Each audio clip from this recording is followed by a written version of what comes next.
B'schus Yosef ben Tzodok Menachem. A little history. We've been here, Baruch Hashem, for about 10 years. So a lot of new faces, a lot of people who don't know us. So just a little background history.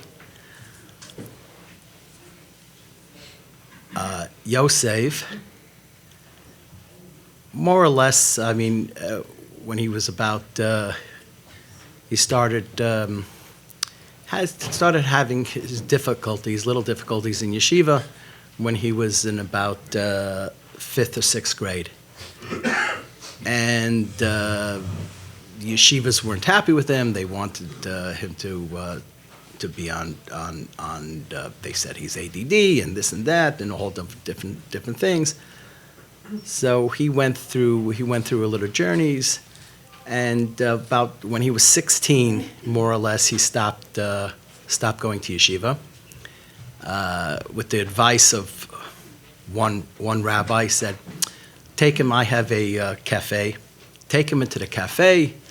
This was about a couple weeks before Pesach. He'll see what hard work is, and he'll see how good it is to be in yeshiva, and he'll miss his friends, and let's have him have a break from yeshiva. All right, it's kachava, and Yosef more or less didn't want to go back. That was it. He was happy with. He went to ARTSCROLL and different things. Yosef is not and never was a rebellious child, Baruch Hashem. And the situation in the house is not always like everybody here has, because Pessi always was born into TP. Her whole mahalach was TP. My mahalach wasn't. My mahalach was tough love and rules. This is the way I was raised. And so the situation in the house was not always very pleasant. There was a lot of arguing, butting heads, fighting. I gave in to some, I said, okay, fine. You don't have to be home till 1 o'clock in the morning. Gave him, okay, I'll give him a little until, and he started using different types of drugs, and unfortunately he got addicted.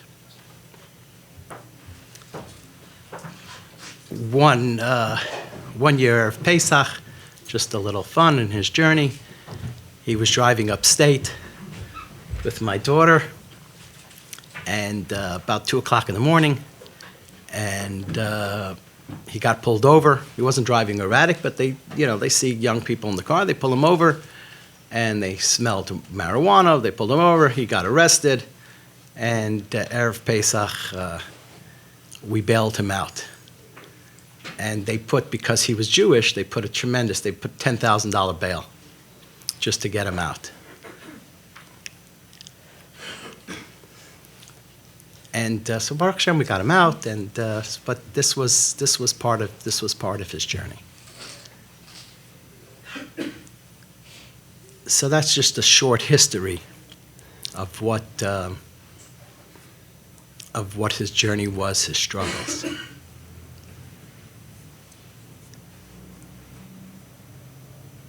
We came to Avi because at one point he was 18.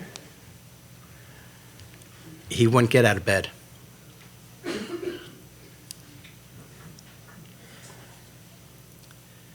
Very depressed. It's harder than I thought. Just keep going. You got it.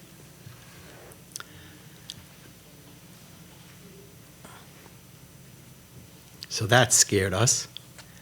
And we came to Avi. And Pessi was in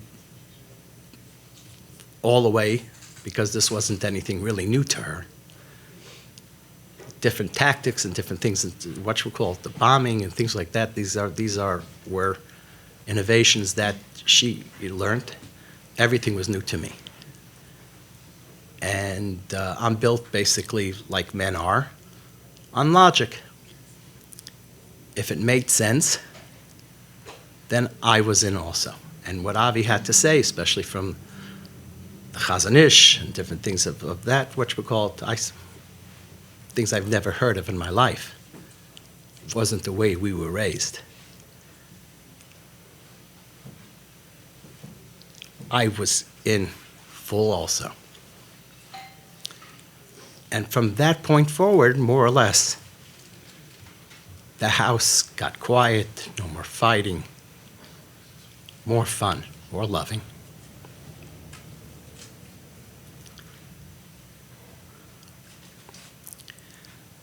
I saw it was brought down from Rav Tzodok HaKayin, Tzidkas Tzodok, that children that are struggling are from very, very high neshamas, very high halakha neshamas, and they're very super sensitive. And they have a harder time here in this island than a lot of us do. And when they struggle a lot harder than regular neshamas do. And we're all here on a journey to see how we interact with this gift. The Rebbeinu Shalom gave us all gifts. Some one, some two, some three gifts. To see how we interact with these gifts that the Rebbeinu Shalom gave us and how we can grow from what the gifts the Rebbeinu Shalom gave us, how we can grow.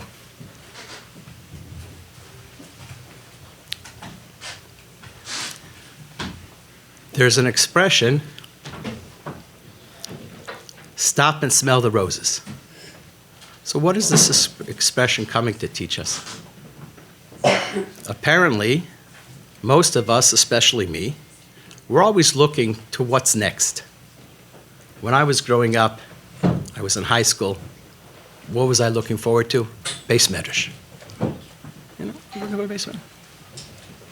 When I got to Beis Medrash, what was I looking forward to? I was looking forward to getting married, going to Kollel.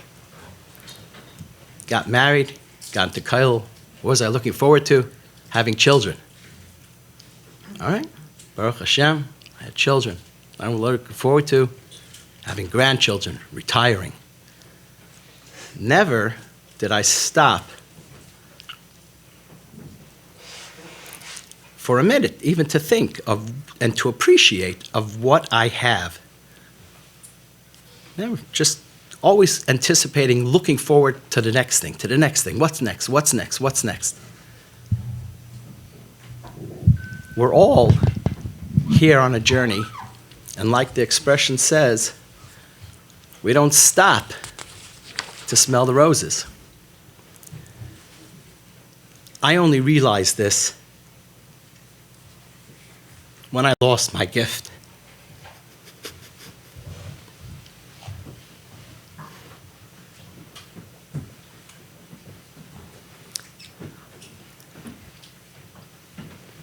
And it was a great gift.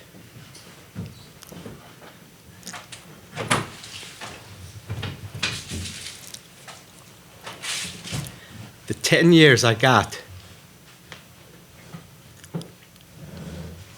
with my Yosef, which I would not have had if not for Avi and his TP Mahalach. 10 years of no more butting heads, no more arguments. 10 years of relearning how to love my Yosef. 10 years of developing a loving and super close connection with my Yosef.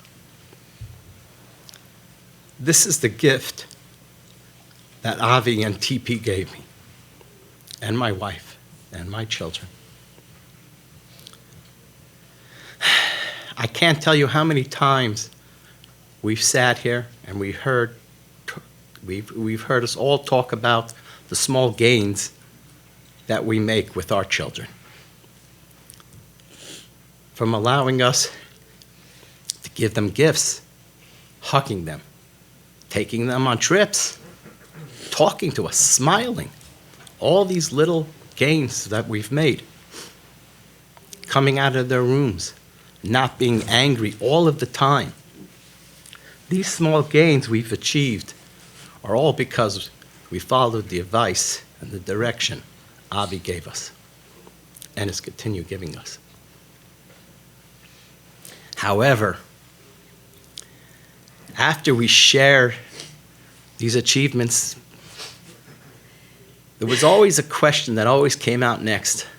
They always asked Avi, when is this journey going to end?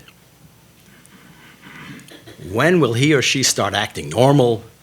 When will he and she start dressing normal? When will he and she start looking like me? When will my children? When's it going to be? When am I going to have my nachas? When am I going to have what I wanted? We keep looking to the future. We don't look at the present. We don't see what we have now. We can't enjoy the gift that we have now. Those little gains, the fact that he came out of his room, the fact that he lets me hug him, the fact that he comes with us, the fact that he smiles. He's not arguing anymore, angry anymore. We don't appreciate that anymore. We're just thinking about what's going to be next. When's she going to stop wearing dresses that aren't tznius? We're not stopping and smelling the roses. And furthermore, what future are we anticipating? One that looks like us? That's the anticipation. That's what we're looking for. We're waiting for that future. Not the future of what our gift wants. That type of anticipation and pressure, the tremendous pressure, we don't even realize because we're asking these questions. If we're asking these questions, that's how we really feel. That's what we really want. And our gift and our children, they know that. They feel it. So it's pressure on them. But if you think about it, what got us in this situation in the first place? It is our anticipation and our wants and our needs that we're projecting onto our children. We're not stopping to listen to what they need, to what they want. We're not seeing them. If we keep living in the future and not in the present, we miss the point of TP and what Avi's trying to teach us. I want to give everybody a little bracha that Mirch Hashem, they should see and appreciate and stop and smell the roses of their gifts. Shkaya.